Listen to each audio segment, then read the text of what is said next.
बिस्मिल्लाहिर्रहमानिर्रहीम। अस्सलाम वालेकुम डियर स्टूडेंट्स, मैं उम्मीद करता हूँ आप अच्छे होंगे।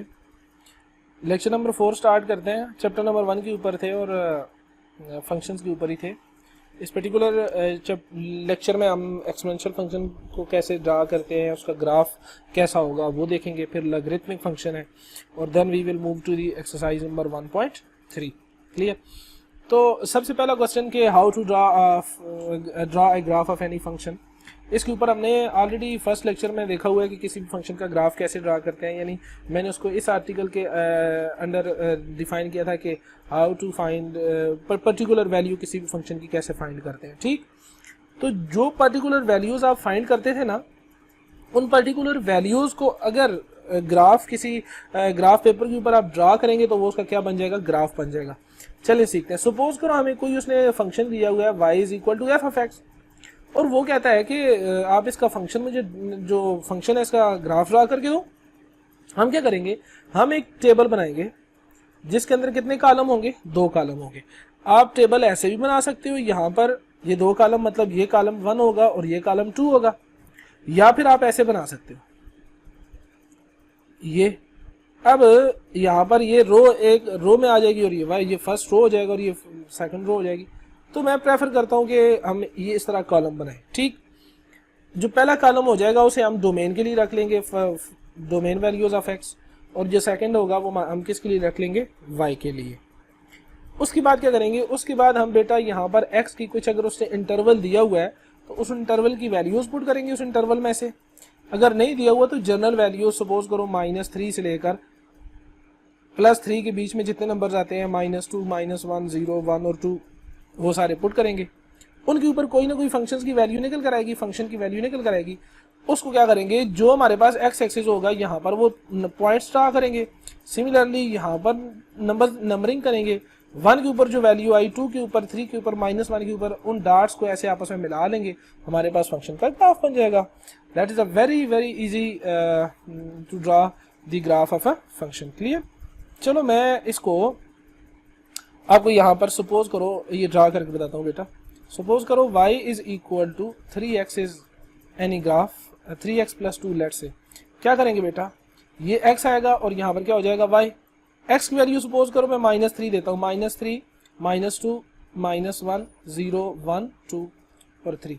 जब मैं बेटा -3 पुट करूंगा तो 3 इंटू एक्स जगह पर -3 आएगा +2, 3 3 -9 यहाँ पर निकल कर आएगा +2। बेटा मेरे पास आंसर निकल कर आया -7। मैं अब x जगह पर -2 पुट करूंगा, क्या निकल कर आएगा, -6 + 2 बेटा निकल कर आएगा -4। सिमिलरली 3 की जगह पर मैं -1 पुट करूंगा, x की जगह पर सॉरी +2, तो ये कितना निकल कर आएगा, -3 + 2 इज इक्वल टू बेटा -1। 0 पुट करूंगा तो मेरे पास आंसर निकल कर आएगा 2। 1 पुट करूंगा बेटा मेरे पास निकल कर आएगा 5। 2 पुट करूंगा बेटा मेरे पास निकल कर आएगा 8। तो ये वैल्यूज आ गई। अब इनको क्या करूंगा, मैं ये x एक्सिस ड्रा किया, ये मेरे पास कौन सा एक्सिस है, y एक्सिस। अब यहां से देखो ये मैंने वैल्यू -3 लिखा, ये -2 लिखा, ये -1, ये जो पॉइंट है इसे मैंने 0 कहा, ये पॉइंट 1, ये वाला पॉइंट 2, ये वाला पॉइंट 3, ये वाला पॉइंट 4। अब मैं क्या करता हूं, इनको मैं नाम देता हूं +1, +2, +3, +4, +5, 6, 7, 8, 9 up to so on. Similarly ये -1, ये -2, ये -3, ये -4, -5, -6, -7 ये वैल्यूज। ठीक, जब मैंने -3 वैल्यू पुट की थी मेरे पास आंसर आया था -7। मतलब यहां से मैं नीचे आऊंगा ना और इधर से मैं ऐसे जाऊंगा तो इस पॉइंट के ऊपर मतलब मेरे पास ये वैल्यू, ये मेरा पहला पॉइंट आ गया। -2 के ऊपर मेरे पास -4, ये -2 था, इसके ऊपर मेरे पास -4 है, तो यहाँ से इधर और इधर से इधर, तो ये पॉइंट है। सिमिलरली जब मैं -1 दिया था ना, पुट किया था, तो मेरे पास आंसर -1 आया। 0 पुट किया था ना, 0 पुट किया था तो मेरे पास आंसर कितना निकल कर आया था, 0 के ऊपर मेरे पास आंसर 2 निकल कर आया था। 1 पुट किया था तो मेरे पास इधर कितना निकल कर आया था, 5 निकल कर आया था। 2 पुट किया था मेरे पास निकल कर आया था बेटा 8। अब इन सारी वैल्यूज को मैं जो है ना मिला लूंगा तो मेरे पास एक ग्राफ बन जाएगा। चूंकि ये लीनियर फंक्शन है तो इसका ये बिल्कुल स्ट्रेट लाइन है बेटा, ये बिल्कुल स्ट्रेट लाइन ये बिल्कुल स्ट्रेट लाइन का ग्राफ है। ठीक, ऐसे किसी भी फंक्शन का हम ग्राफ ड्रा कर सकते हैं। चलिए आगे चलते हैं। अच्छा जी, अब हमारे पास एक्सपोनेंशियल फंक्शन का ग्राफ कैसे ड्रा करेंगे। ठीक, या सबसे पहले एक्सपोनेंशियल फंक्शन होगा क्या ना बेटा, अगर नीचे कोई नंबर है, अभी तक आपने देखो ना, अभी तक आपने जितने भी फंक्शन पढ़े होंगे बेटा, अभी तक आपने जितने भी फंक्शन पढ़े हैं वो क्या होता था, यहाँ पर x होता था, उसके ऊपर यहाँ पर कोई पावर होती थी 3 होता था, उसके ऊपर कोई पावर 5 होती थी, उसकी पावर 7 होती थी, या कुछ ऐसे होता था। लेकिन अब ये जो एक्सपोनेंशियल फंक्शन होता है बेटा, अब नीचे कोई कांस्टेंट होगा, मतलब नंबर होगा, यहाँ पर क्या बैठा होगा, वेरिएबल होगा। जब भी ऐसी सूरत हाल हो बेटा, इस फंक्शन को मैं क्या कहूंगा, एक्सपोनेंशियल फंक्शन। मतलब क्या, कांस्टेंट के ऊपर वेरिएबल हो तो मैं कहूंगा ये फंक्शन हमारे पास एक्सपोनेंशियल फंक्शन है। ठीक, एक्सपोनेंशियल फंक्शन का ग्राफ कैसा होता है मैं यहाँ पर आपको दिखाता हूँ। ये एक्सपोनेंशियल फंक्शन का हमारे पास ग्राफ होता है। एक्सपोनेंशियल फंक्शन का ग्राफ कैसे ड्रा होता है, यहाँ से चलेगा और ये ऐसे जाएगा, इंक्रीज करता जाएगा। ठीक, रैपिडली ये ग्राफ जो है ना इंक्रीज करता है। मैं आपको थोड़ा सा ये समझाता हूँ। देखो, जब मैंने ये वही चीज़ है, मैंने ये डोमेन के लिए बनाया होगा, आगे चलेंगे सारे ग्राफ ऐसे ही मैं ड्रा करूंगा। ये डोमेन के लिए होगा और ये हमारे पास रेंज सेट निकल कर आएगा, रेंज वाली वैल्यूज के लिए। देखो, जब मैंने x की वैल्यू -2 दी थी ना, ये पार, ये x की वैल्यू -2 है, यहाँ पर नजर आ रही है। -2 पुट किया था, मेरे पास आंसर आया था 0.1353 कुछ ऐसे। ठीक, पहले देखो ये x एक्सिस है और ये y एक्सिस है, ये x एक्सिस है और ये y एक्सिस है। यहाँ पर मतलब ये 1 हो जाएगा, ये आपके पास 3 हो जाएगा, ये 4, देखो ना 1 2 3 4 5 6। सिमिलरली ये -1 है, ये -3 है, ये -5 है, इस तरीके से ये 1 है। ठीक हो गया बेटा, ये 2 के बाद 3, 3 के बाद 4, 4 के बाद 5, 5 के बाद 6 और 7। सिमिलरली यहाँ पर कहीं 1 है। ठीक, तो क्या हुआ, जब मैंने -1 पुट किया था तो -0.36 आंसर आया था, मतलब थोड़ी सी बड़ी वैल्यू, ये 0.36। ठीक, जब मैंने 0 दिया था तो मेरे पास एग्जैक्टली आंसर कितना निकल कर आया था, 1। क्यों, इधर पुट करो ना, y is equal to e की पावर 0। किसी भी नंबर की पावर 0, पिछले लेक्चर में हमने कल ही देखा था, किसी भी नंबर की पावर 0 होगी तो वो आंसर किसके बराबर आ जाएगा, 1 के बराबर आ जाएगा, तो 1 आ गया। सिमिलरली 1 पुट किया तो मेरे पास आंसर आया 2.71, ये वैल्यू आ गई। मतलब क्या कि इस पॉइंट के ऊपर मेरे पास ये वैल्यू आ गई। सिमिलरली जब मैंने 2 दिया ना, 2 पुट किया तो मेरे पास आंसर आया था 7.3। मतलब क्या कि 2 के ऊपर मेरे पास, इस फंक्शन को अगर मैं सही से ड्रा करूं बेटा तो कुछ यूं वैल्यूज आ रही और यहाँ से कुछ यूं वैल्यूज आ रही। क्लियर हो गया। अब देखो 3 पुट किया तो 20 से ऊपर निकल गया बेटा, ये 8 है, कहीं यहाँ पे जाके 20 आएगा तो इसका ग्राफ, अगर इसको मैं कंटिन्यू करूंगा तो इसका ग्राफ को यूं चला जाएगा। ठीक, तो आप खुद देख लें कि ग्राफ कितनी तेजी से इंक्रीज कर गया है, इसी वजह से इसे कहते हैं एक्सपोनेंशियल फंक्शन, रैपिडली ये इंक्रीज करता है। क्लियर हो गया बेटा। चलो अब लॉगरिथमिक फंक्शन क्या होगा। लॉगरिथमिक फंक्शन क्या होगा, मैंने पिछले लेक्चर में डिस्कस किया था कि एक्सपोनेंशियल फंक्शन और लॉगरिथमिक फंक्शन का रिलेशन क्या था।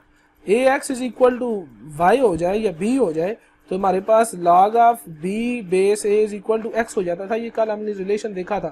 तो लॉगरिथमिक फंक्शन का ग्राफ कैसे बनाएंगे वो भी देख लेते हैं। पहली बात, कल मैंने आपको पढ़ाया था कि log ऑफ 0 अनडिफाइंड होता है, log ऑफ यहाँ पर माइनस वाला नंबर आ जाए अनडिफाइंड होता है। यही बात होगी। तो यहाँ पर आप देख भी लें, कैलकुलेटर में पुट करें log ऑफ -2 तो आंसर आपके पास मैथ एरर आएगा, मतलब अनडिफाइंड। आप log ऑफ -1 पुट करो, आंसर आएगा अनडिफाइंड। आप log ऑफ 0 पुट करो, आंसर आएगा अनडिफाइंड। ठीक, अब क्या हुआ, और मैंने आपको कल पढ़ाया था बेटा पर्टिकुलर वैल्यू के log ऑफ 1 किसके बराबर हो गया, 0 के। तो log ऑफ 1 किसके बराबर हो गया, 0। मतलब क्या, जब मैंने x की वैल्यू 1 दी थी तो बेटा y की वैल्यू 0 आती थी। और इस ये जो लाइन x एक्सिस है ना, इसकी इक्वेशन ही क्या होती है, y इज इक्वल टू 0। इसे पूरी की पूरी इक्वेशन पर y इज इक्वल टू 0। मतलब अगर मुझे अगर ढूंढना है कि y कहाँ पर 0 है तो बेटा ये पूरी जो x एक्सिस है इसके ऊपर y की वैल्यू क्या होती है, 0। जब मैंने x की वैल्यू 2 दी बेटा तो मेरे पास आंसर निकल कर आया 0 पॉइंट कुछ। जब मैंने 3 दिया तो मतलब कहने बताने का ये है बेटा कि जो लॉगरिथमिक फंक्शन होते हैं उनका ग्राफ कुछ यूं चलेगा। ठीक हो गया, ये कुछ ग्राफ इनका यूं इंक्रीज करेगा। और एक्सपोनेंशियल फंक्शन को हमने यहाँ पर देखा था, ऊपर एक्सपोनेंशियल फंक्शन का ग्राफ कैसे चलता है, यूं चलता है। ठीक हो गया। चलो बेटा आगे चलते हैं। आपकी एक्सरसाइज का क्वेश्चन नंबर 1 है, कहता है कि using calculator and point by point two plot following exponential functions. Following exponential functions को आपने कैलकुलेटर यूज करते हुए करना है एक्सरसाइज। ये पेपर में मे भी ये क्वेश्चन आने के चांसेस बहुत कम है क्योंकि ये बहुत ज़्यादा टाइम लेता है, लेकिन इसको कैसे ड्रा करेंगे देखना बेटा। मैंने आपकी इसको डिटेल में इसका ग्राफ बनाया हुआ है, आगे क्लियर एग्जांपल बताई हुई है, लेकिन मैं यहाँ पर आपको ये ग्राफ ड्रा करके बता देता हूँ कि आप कैसे करेंगे। देखो उसने मुझे इंटरवल दिया -5 और 0 के बीच, तो -5 से स्टार्ट करूंगा, -4 -3 -2 -1 0 1 2। अब मैं इधर से आगे नहीं जा सकता क्यों, उसने मुझे कहा कि सिर्फ इसके बीच के नंबर बताओ। तो -5 पुट करूंगा सबसे पहले, तो क्या हो जाएगा -5 इंटू 2 की पावर -5, यहाँ पर कुछ आंसर निकल आएगा। सिमिलरली ये क्या हो जाएगा 4 इंटू 2 की पावर 4 इज इक्वल टू, यहाँ पर कुछ आंसर आएगा, यहाँ पर -3 इंटू 2 की पावर -3 इज इक्वल टू कुछ आंसर। ऐसे आंसर निकल आएगा ना। उन आंसर को कैलकुलेट करूंगा, क्या होगा, उनको मैंने जो अभी फंक्शन ग्राफ करने ड्रा करने का तरीका बताया वैसे करेंगे। अब यहाँ पर इसका ग्राफ देख लेते हैं। ये देखें, जब मैं यहाँ पर x की जगह पर -5 पुट करूंगा मेरे पास ये आंसर निकल कर आएगा, -4 पुट करूंगा मेरे पास ये कुछ आंसर निकल कर आएगा। अब मैंने क्या किया, -5 से लेकर 0 तक की नहीं वैल्यूज पुट की, मैंने थोड़ी सी वैल्यूज आगे 4 तक भी इसको यहाँ पर एक्सटेंड किया है।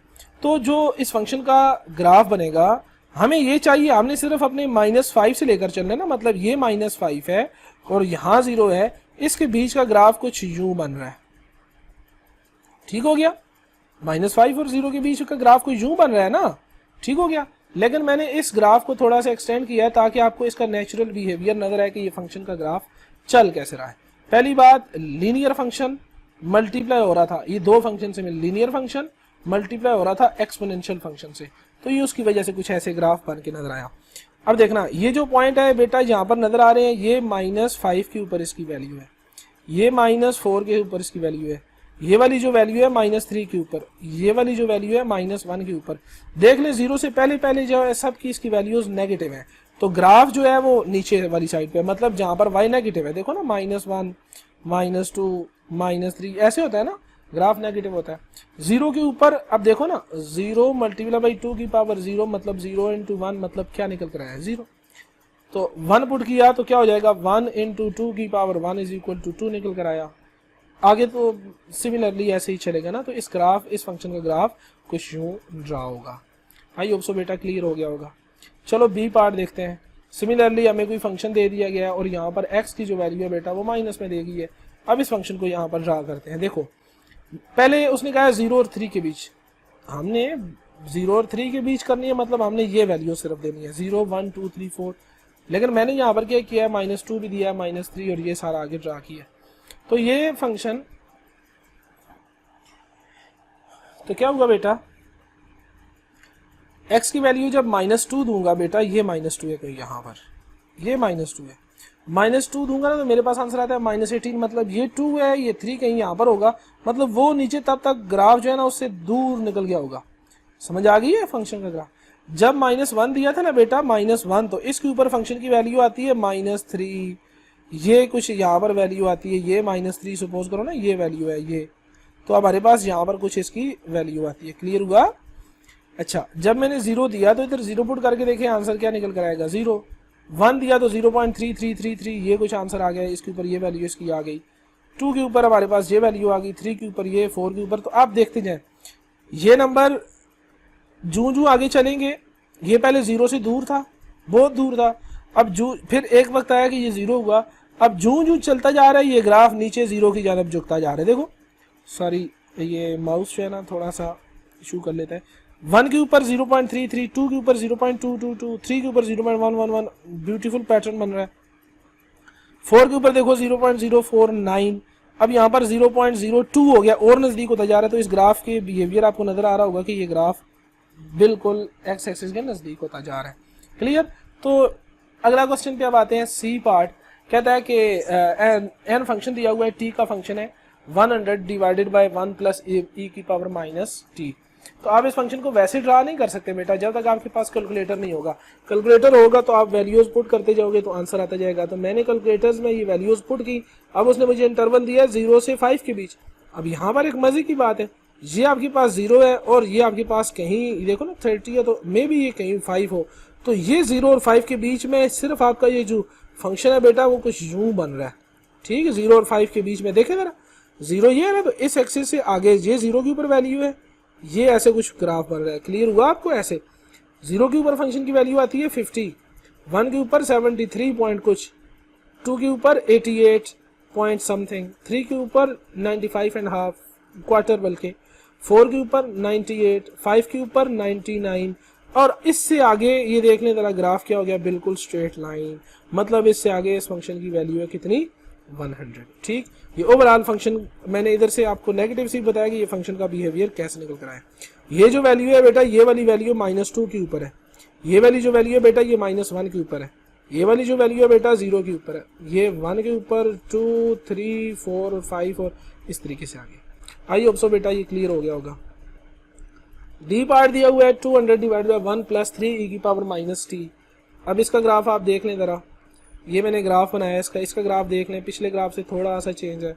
0 और 5 के बीच जाना था, लेकिन मैंने आपको जनरल बिहेवियर दिखाने के लिए कुछ फंक्शन को मैंने जो है ना नेगेटिव वैल्यूज भी मैंने इंक्लूड कर दी हैं। आई होप सो बेटा कि ये क्वेश्चन भी आपको क्लियर होगा। ये 0 के ऊपर है, ये 0 के ऊपर वैल्यू है, ये 1 के ऊपर, 2, 3, 4 और 5 के ऊपर। क्लियर? चलो अगला क्वेश्चन आते हैं, नेचुरल लॉग। अब बेटा देखो नेचुरल लॉग, अब नेचुरल लॉग होगा क्या, log with base 2, sorry with base e। ऐसा लॉगरिथम जिसकी बेस कितनी हो जाए, e हो जाए, तो वो कौन सा ग्राफ बन जाता है, कौन सा ग्राफ बन जाता है, नेचुरल लॉग बन जाता है। ठीक, अब इसका ये ग्राफ देखने जरा। अब मैंने आपको पढ़ाया था ना कि log of negative number defined नहीं होता, तो देख लें -2 के ऊपर अनडिफाइंड, -1 के ऊपर अनडिफाइंड, 0 के ऊपर अनडिफाइंड, 1 के ऊपर log of 1 is 0, ये log of 1 है, ये 0। सिमिलरली अब देखते जाएं, जो आगे चलेंगे बेटा ये फंक्शन इंक्रीज होता जाएगा। तो log फंक्शन को मैंने थोड़ी देर पहले पढ़ाया कि ये यहां से उठता है और ये इंक्रीज करता जाता है ऐसे। ठीक हो गया? लेकिन जो एक्सपोनेंशियल फंक्शन है उसको देखें तो वो रैपिडली यहां से इंक्रीज करता है। ठीक हो गया बेटा? तो अब क्या हुआ, ये इस फंक्शन का हमने ग्राफ ड्रा कर ली। ये 1 के ऊपर इसकी वैल्यू है, ये 2 के ऊपर, 3, 4, 5, 6, 7, 8। तो आप क्या करोगे ना, कैलकुलेटर के अंदर ये वैल्यूज ऐसे पुट करते जाओगे, function natural log of 1, natural log of 2, natural log of 3, natural log of 4। अब मजे की बात, सर उसने इंटरवल नहीं दिया, तो बेटा नेगेटिव वैल्यू तो ऑलरेडी इस फंक्शन में पुट नहीं कर सकते। लेकिन अगला क्वेश्चन हमें थोड़ा सा ना इससे भी, बल्कि अगला क्वेश्चन, ये जो क्वेश्चन है ना, इससे अगला क्वेश्चन हमें थोड़ा सा माइंडसेट अपना चेंज करना पड़ेगा। मैं उसको वहां पर डिस्कस करता हूं। इधर देखो, पहला क्वेश्चन क्या था, इस क्वेश्चन का ग्राफ देखो बेटा, इस क्वेश्चन का ग्राफ देखो। इस क्वेश्चन का ग्राफ बन रहा है क्या, ऐसे। अगर मैं इसको नेगेटिव से मल्टीप्लाई कर दूं तो मेरे पास इसका ग्राफ बिल्कुल उल्ट हो जाएगा ना। तो मेरे पास इसका ग्राफ क्या हो जाएगा, पहले ये ऐसे जा रहा था, अब ये फंक्शन का ग्राफ ऐसे चलने लगे। सिमिलरली -2 के ऊपर अनडिफाइंड, -1 के ऊपर अनडिफाइंड, 0 के ऊपर अनडिफाइंड, 1 के ऊपर 1 वैल्यू आ गई इसकी, ये सॉरी 1 के ऊपर 0 वैल्यू आ गई। सिमिलरली जो चलते जा रहे हैं, अब ये ग्राफ जो है ना वो एक्सेस से क्या होता जा रहा है, दूर होता जा रहा है। आइए समझ बेटा। तो ये था कुछ आपका क्वेश्चन नंबर 2 का पार्ट नंबर बी। अब आते हैं इस क्वेश्चन की तरफ। अब इस क्वेश्चन को देखो, सर ये तो -1 के ऊपर आपने आंसर 0 निकाला हुआ है, ये क्या कर दिया आपने। हमने तो कहा था कि लॉग फंक्शन है उसमें x की वैल्यू दे ही नहीं सकते। तो बेटा मैंने कहा था कि log ऑफ x जो है ना उसकी डोमेन जो है वो 1 से स्टार्ट होती है। ये तो log ऑफ x नहीं है, ये तो लिखा हुआ है log ऑफ x + 2। मतलब क्या कि x + 2 को 0 नहीं होना चाहिए, या चलो और जनरलाइज करूं तो x + 2 को ग्रेटर देन और इक्वल टू 0 होना चाहिए। मतलब क्या सर, मतलब ये कि x की वैल्यू ग्रेटर देन और इक्वल टू 2 हो। समझ आ गई है ना। सॉरी 0 भी नहीं होता ना, 0 अनडिफाइंड है, तो x जो है x + 2 ग्रेटर देन 0 होना चाहिए। देखें यहाँ पर मैंने एक पॉइंट जो है थोड़ा सा कर गया। देखो मैंने कहा ना कि log ऑफ 0 अनडिफाइंड होता है ना, तो अंदर बैठा हुआ है x + 2, इसका मतलब है कि x + 2 को 0 नहीं होना चाहिए, मतलब x को जो है ना वो 2 से बड़ा होना चाहिए।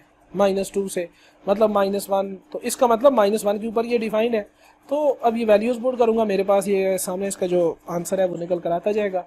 सिमिलरली डी पार्ट है, अब देखो x -3 है, इसे ग्रेटर देन 0 होना चाहिए, इसका मतलब है x की वैल्यू 3 से बड़ी होनी चाहिए। अगर 3 से कम वैल्यू दूंगा तो आंसर मेरे पास क्या निकल कर आएगा, अनडिफाइंड हो जाएगा। आप देख लो जरा, यहाँ पर देख लो, 0 के ऊपर अनडिफाइंड, 1 के ऊपर भी अनडिफाइंड, 2 के ऊपर भी अनडिफाइंड, 3 के ऊपर भी अनडिफाइंड, 4 के ऊपर मेरे पास 0 आ रहा है। क्यों? 4 - 3 कितना होता है 1, तो log ऑफ 1 किसके बराबर हुआ, 0 हो गए, इस वजह से। और सिमिलरली ये इसका ग्राफ आ गया बेटा। अब ये आ गया y = 4 natural log of x -3, तो इसका ग्राफ कैसे बनेगा ये भी आप देख लें। ये सामने इसका ग्राफ आपका बना हुआ आ गया। x की जगह पर मैं 0 पुट करूंगा यहाँ पर, तो मेरे पास अनडिफाइंड हो जाएगा, 0 नहीं पुट कर सकता। 1 से आगे चलूंगा तो बेटा ये मेरे पास कुछ इसका ग्राफ बनता जाएगा। ये जो डॉट्स हैं ये इन वैल्यूज, ये 5 के ऊपर है, ये 6 के ऊपर वैल्यू है, ये 8 के ऊपर वैल्यूज है। क्लियर? अब आते हैं बेटा ये पैरामीट्रिक कर्व्स के जो ग्राफ है ना, इनको जरा डिस्कस कर लेते हैं। ठीक है, देखें जरा पैरामीट्रिक, सबसे पहली बात की पैरामीट्रिक कर्व्स कौन सी होती है। अब सुनना बेटा, ये पैरामीट्रिक जो कर्व्स होती हैं बेटा, ये मुख्तलिफ कर्व्स को ना, उनको आपने जो है किसी नए पैरामीटर के ऊपर, किसी एक पैरामीटर के ऊपर डिपेंड कर रही होती है। मतलब x जो है ये भी किसी नए पैरामीटर के ऊपर डिपेंड कर रहा था और y भी। ठीक, मुख्तलिफ इक्वेशंस का सेट होता है ना पैरामीट्रिक इक्वेशन, आप ये समझ लो। तो यहाँ पर इसको देखो, x ऑफ t और y ऑफ t का मतलब ये कि जो x कोऑर्डिनेट है ये भी t के ऊपर डिपेंड कर रहा है और जो y कोऑर्डिनेट है ये भी t के ऊपर। मतलब ये कि जो x ऑफ t फंक्शन दिया हुआ है, x ऑफ t वो बेटा बराबर है 3 - t के, और जो y ऑफ t फंक्शन है बेटा ये बराबर है 2t के। अब सर इसको कैसे ड्रा करेंगे, इसको ऐसे ड्रा करेंगे बेटा, यहाँ पर x की t की वैल्यू आएगी, यहाँ पर x ऑफ t और यहाँ पर y ऑफ t। आइए समझ। अब यहाँ पर t की वैल्यू मैं सपोज करो 1 पुट करता हूँ, फिर 2 3 4 से चलते हैं, ये चलो 0 1 2 3 और 4 से चलता हूँ। जब मैं x ऑफ t की जगह पर 0 पुट करूंगा तो x ऑफ t बराबर है 3 - t के, और ये है 2t के। 3 - t करूंगा मतलब 0 करूंगा तो आंसर कितना निकल कर आएगा 3। यहाँ पर जब 2 की जगह t की जगह पर 0 होगा तो 2 × 0 क्या हो जाएगा 0। जब 3 - 1 करूंगा मेरे पास आंसर कितना निकल कर आएगा 2, और जब 2 × 1 करूंगा मेरे पास आंसर कितना निकल कर आएगा 2। जब मैं 3 ये t की जगह पर 2 पुट करूंगा, 3 - 2 = कितना निकल कर आएगा 1। तो इसी तरीके से यहाँ पर 2 × 3 करूंगा मेरे पास आंसर कितना निकल कर आएगा 6।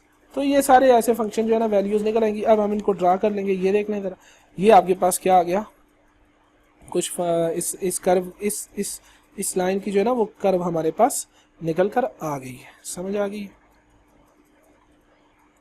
क्लियर हो गया बेटा? सिमिलरली ये फंक्शन है। अच्छा, इस फंक्शन को देखो, x किसके बराबर है 4 cos ऑफ t के, y किसके बराबर है 3 sin ऑफ t के। इसको अगर मैं कंबाइन करूं, जैसा कि आपकी बुक वाले ने एक एग्जांपल में किया हुआ है बेटा, वो ये किया है ना कि इसने स्क्वायर लिया बल्कि 4 से डिवाइड किया, तो अगर उस पैटर्न से करूं तो ये बनेगा cos ऑफ t और ये बनेगा y / 3 sin of t। Let me give me some time, मैं आगे इसको डिफाइन करता हूँ कि ये इसको दूसरे मेथड से कैसे सॉल्व कर सकते हैं।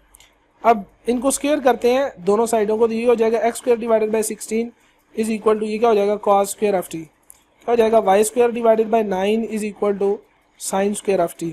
अब लेफ्ट हैंड साइड में और राइट हैंड साइड में ऐड करूंगा तो x² / 16 plus y² / 9 = cos² of t plus sin² of t।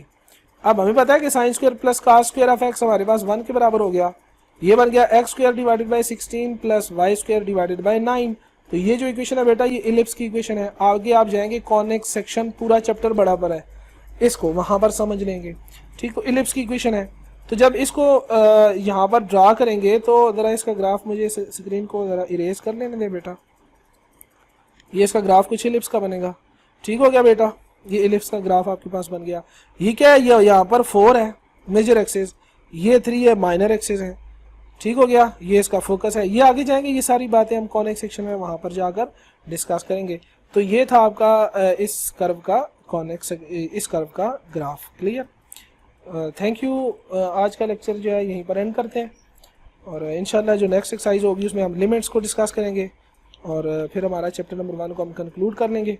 उसके बाद हमारी एक MCQs की वीडियो आएगी बेटा, उसको हम टैकल करेंगे इंशाल्लाह। उसके बाद जो है फिर हम लेक्चर नंबर 2 की तरफ चलेंगे। तब के लिए अल्लाह हाफिज़।